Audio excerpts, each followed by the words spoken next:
Do you know who you are and why you are here? Cliff Ravenscraft here. Welcome to another episode of The Cliff Ravenscraft Show. I am recording this on Friday, November 27th, 2020. Two very important questions in this episode. Who are you and why are you here? My dear friend Dan Miller, author of the book 48 Days to the Work You Love, has told a story that I've heard him tell at least 4 or 5 times. And from the very first time I heard this story, I got caught up in it. I could see in my mind's eye this story unfolding in front of me. While I may not have fully understood the power of the two questions that are the focus of this story, I felt drawn to them. Who are you? Why are you here? I have since transcribed this story word for word, at least the best that I could find, and I want to read it to you. I don't know where Dan Miller got this story, and he would be able to tell you that, but I'm going to attribute it to where I heard it from, and that is Dan Miller. Here's what he had said. A rabbi was walking along the road after a long day in the synagogue. As he drowsily made his way home, he took a wrong turn and stumbled upon a Roman outpost. A loud voice sprang forth from the Roman centurion standing guard outside the door. With great authority, the centurion inquired, "Who are you, and why are you here?" Snapped out of his half-conscious daze, the rabbi responded, "My child, what did you just say to me?" The centurion furrowed his brow, planted his feet, and responded in an even more stern tone. "Who are you, and why are you here?" The rabbi replied with a question. "Good sir, what are they paying you to stand here?" The centurion, displaying equal levels of annoyance and intrigue, thundered back, 4 drachma per day. What is it to you?" With a smile on his face, the rabbi answered him, "I will pay you double if you would simply stand outside my tent and ask me those same 2 questions every morning as I depart." And that, my friends, is the story from beginning to end that I have heard about 4 or 5 times from the mouth of Dan Miller. Now, I don't know if you felt some sort of magnetism to that story, but every time I've heard it, had felt magnetically drawn to the deeper meaning and purpose of this story and the importance of the 2 questions. Who are you, and why are you here? It was quite some time later that I had the idea of taking this story and turning it into an exercise as journal prompts. And I began the practice, and I had an idea, and you could decide for yourself whether or not this is a practice you might want to try out for yourself. What I had decided is that I would create a journal prompt that asks only 2 questions. Who am I, and why am I here? And over the course of 3 days, I would only answer those 2 questions. I wouldn't force myself to come up with pages or anything like that. I would just say, let me paste in my journal prompt here. And today I will answer these 2 questions with whatever comes to my mind.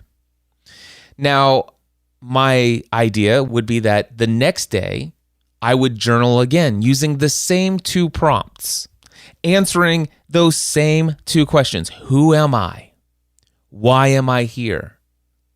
However, I already knew when I began this journaling exercise that I would refuse to go back and look at the answers I gave the day before. Coming up each day with fresh insight, what do I feel is my true identity? As I begin to learn and discover more each day, as I believe that God reveals to me, who am I and why am I here? Not relying on anything that I've understood and what I may have said about myself previously. What's new today? What have I learned about myself? Who am I? Why am I here? And of course, I also understood the ramification of every day being asked those questions, being consciously aware and never slipping back into a hypnotic rhythm of being maybe who other people think I ought to be in this world. Now, what I want to do is I want to share with you the results of the first 3 times that I answered these questions as a journal prompt. This is directly from my journal. The first day that I used this journal prompt was Sunday, March 29th, 2020. When I asked myself the question, who am I came up with 2 bullet points. I am a creator. I was created in the image of God, who has given me the divine gift of creation. I have the ability to take my thoughts and turn them into reality. The next bullet point, for this reason, I will hold every thought captive so that I never allow myself to dwell on any thoughts that I do not desire to live within my future, or desire to live with in my future is actually how it's supposed to read. That same day, on Sunday, March 29th, I answered the question, why am I here? I am here to spread peace, joy, love, hope, success, and abundance everywhere I go. The next bullet point I wrote, I do this first by my own commitment to, quote unquote, feeling great and having my life go well all the time. Living this as an intentional daily practice by example. Third bullet point. I then use my voice and encouraging conversations to set others free from any thought, belief, emotion, or behavior that is holding them back from experiencing peace, joy, love, hope, success, and abundance in their lives. That was the result of my very first day. Now, admittedly, I want you to know that while this was the first day that I intentionally used these as journal prompts, I had heard this story, remember, 4 or 5 times from the mouth of Dan Miller over the course of several years. And while I may not have been led or felt inspired to journal my responses to these questions until March 29th, 2020, I don't want you to think this was my first go at it. I'd been asking these questions in my mind for years. The journey of self-discovery is not an overnight process. The journey of discovering, actually, the journey of rediscovering who you are and why you are here is not an overnight process. But the journey needs to start somewhere. And my question is, how often are you asking the question? Who are you? Why are you here? So I told you that I made a commitment I would do these a couple days in a row. So Monday, March 30th, 2020, the very next day, without looking at what I had wrote on March 29th, I answered the question, who am I? I answered with 4 simple bullet points. I am a seeker of wisdom and insight. I am a learner. I am a teacher. And the 4th one, I am a communicator. And then when asked of myself, why am I here? I have 3 bullet points. The first one, I am here because I was created to experience life, to learn from it, to connect with my Creator, and to live out the purpose for which I was created. The second bullet point, I was created to use what I've learned from all of my experiences to grow personally so that I can be enabled to serve others by communicating what I have learned using my voice in various forms of communication. The third bullet point, my purpose is to live the fullest expression of the life for which I was created, and to help others break free from anything that is holding them back from doing the same. That was the responses to my second day of using those 2 questions as a journal prompt. Then the 3rd day in a row, the completion of my journaling exercise of using these as journal prompts for 3 days. Tuesday, March 31st, 2020, who am I? Just a simple 1 bullet point answer. I am an encourager. Then the next question, why am I here? Once again, a single bullet point. I have a unique ability to inspire others and fill them with a sense of hope and courage as they pursue the lives for which they were created. Now, authentically and transparently, I will tell you that I had not journaled these 2 questions since those first 3 days until recently, until this week. Again, remember, I'm recording this at the end of this week, Friday, November 27th, 2020. But just a few days ago, I found myself looking for a win of the week to share with my mastermind group. And I had discovered that, man, I have just gained a major insight and even further clarity about who I am and why I'm here. And I wrote that down in as my win of the week in my little handwritten notes that I use to prepare for my next level mastermind meetings. And then this morning I woke up and I was down here doing some soul searching, God searching, meditation, prayer kind of time with God. And I felt inspired to journal the questions, who am I and why am I here? And this is what I came up with today. Who am I? I am an eternal soul, created by God for the purpose of playing a vital role in the unfolding story that God is telling through the divine drama known as creation. All right, that's who I am. Why am I here? I have 3 bullet points today. To bring light where there is darkness. I'm not going to explain these to you in detail. It's not important. I know what the meaning behind that phrase and all the other phrases that I'm about ready to share, and the intentionality about each word that I've chosen to write down. But who I am and why I'm here is not essential for you to gain value for this episode. This episode is for you to ask the question, who are you and why are you here? But anyway, my first bullet point is to bring light where there is darkness.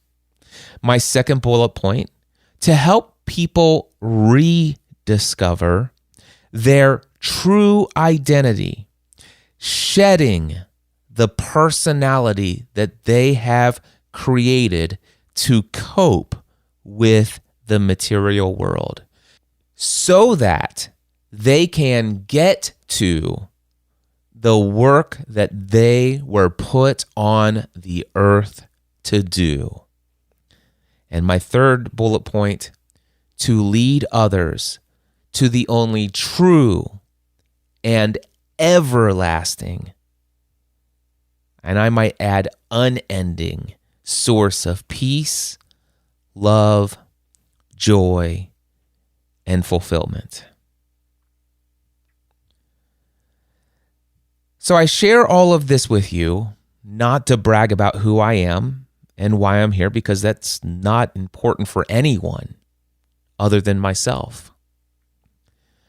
But it's absolutely essential for me to make decisions that are in alignment with God's will for His creation, for His unfolding story, for the part that I was created to play in the divine drama that He has decided to make in creation.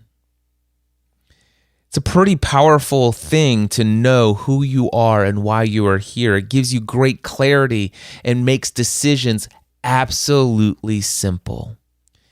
It makes it all of a sudden easy for you to discern limiting beliefs that have been holding you back from living the life that you were created to live. It all of a sudden helps uncover and expose the issues about habitual emotions and patterns of thinking and feeling that are holding you back from your true identity and your purpose. I want to share something with you. It's from a book that I read about 1.5 years ago called Super Coach by Michael Neill. And I believe this is in chapter 2 or something like that. And the whole idea is that let me see if I can find the heading of this chapter. Okay, I think it's something like how to be more of who you already are. How to be more of who you already are. I'm not going to go into great detail into what this chapter says and what it's all about, but these words from this chapter I want to read to you word for word and see if they don't speak to you much in the way that they spoke to me as I heard them in the audio version of this audiobook that I listened to 1.5 years ago. But then how, even though I only heard these words one time, they continued to speak to me for the last 1.5 years until they brought about, finally, a revived spiritual awakening of my soul within just the past few months. Here are those words now. A quick look into a baby's eyes will reveal that we are born at peace, in tune with infinite or the infinite, in touch with our bliss, resting in the well of our being. But even when we're a baby, our very human needs from time to time interfere with our connection to this innate well-being. We experience physical discomfort, and because we don't yet understand the source of that discomfort, we do the best we know how to do. We scream bloody murder. Then, to our delight and amazement, someone comes and makes it better. They feed our hunger. They dry our bottom. They entertain our nascent brain with funny noises and roller coaster type movements. And before we know it, we're nestled back into the bosom of our innate well-being. Over time, it's the most natural thing in the world for us to begin to connect and even attribute that return to well-being to the people or the activities that seem to be causing it. We're okay because mommy loves us. We're okay because daddy protects us. We're okay because the people around us, for the most part, appear to have our well-being at heart. And then one day we do something in our innocence and joy that mommy or daddy doesn't like. We splash paint on a wall, or we cry when daddy is tired. And suddenly, the ocean of love we're used to swimming in is filled with sharks and other monsters too horrible to mention. Before long, we've bought into the myth that love and well-being exist outside us, and the need for a personality is born. But well-being, happiness, contentment, love, peace, spirit is our essential nature. So all our attempts to capture these feelings from out in the world, no matter how well intended and practically followed, are doomed to fail. Not because happiness and well-being are unattainable, but simply because it's impossible to find what has never been lost. Well-being is not the fruit of something you do. It's the essence of who you are. There is nothing you need to change, do, be, or have in order to be happy. The reason why this understanding of the source of well-being is so significant is that so much of our energy and our time is squandered in pursuing goals and projects and financial incentives and the relationships that we believe will make us happy. And so much of the stress and strain we experience in our lives is brought on by our misguided attempt to make ourselves feel better by having, doing, or achieving the right things. And it goes on from there. Those words, narrated by the author himself, Michael Neill, a year and a half ago. I remember that day as if it were right now. I was driving down the highway, the interstate, from a speaking gig in Nashville, Tennessee, on my way to Montgomery, Alabama, to speak at Giovanna Ellison's Thrive Summit. I was listening to this audiobook at that time. I heard those words.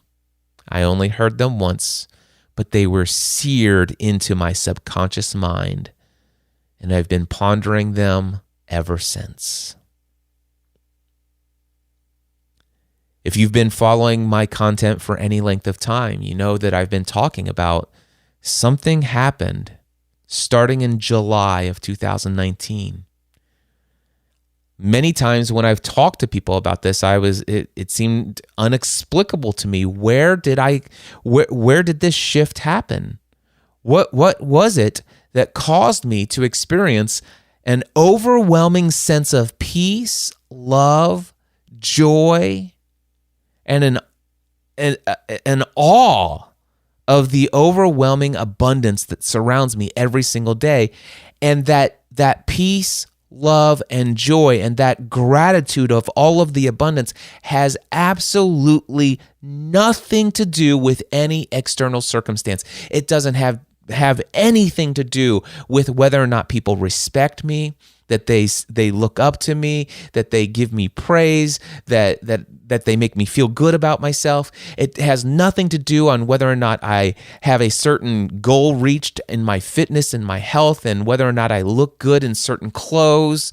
It has nothing to do with whether or not I achieve significant goals that I've publicly announced about how many people come to a conference. It has nothing to do about whether or not eventually I actually see the fulfillment of what I believe might be and probably is a vision of something big in my future.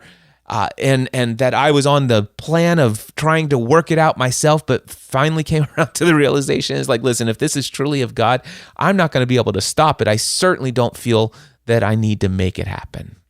And whether it ever happens, my peace, love, and joy is not dependent upon that. It's not dependent upon what's in my bank account. It's not dependent upon whether or not my clients love me and stay for long periods of time, or if they stick around for a while and leave for whatever reason. It's not dependent upon whether or not my wife's in a good mood or my kids do something wrong or, whatever. It's not dependent upon whether or not my close friends are available when I have a question and their lives are busy. It's not dependent upon anything, because true peace, true joy, true love is not something I've ever been without.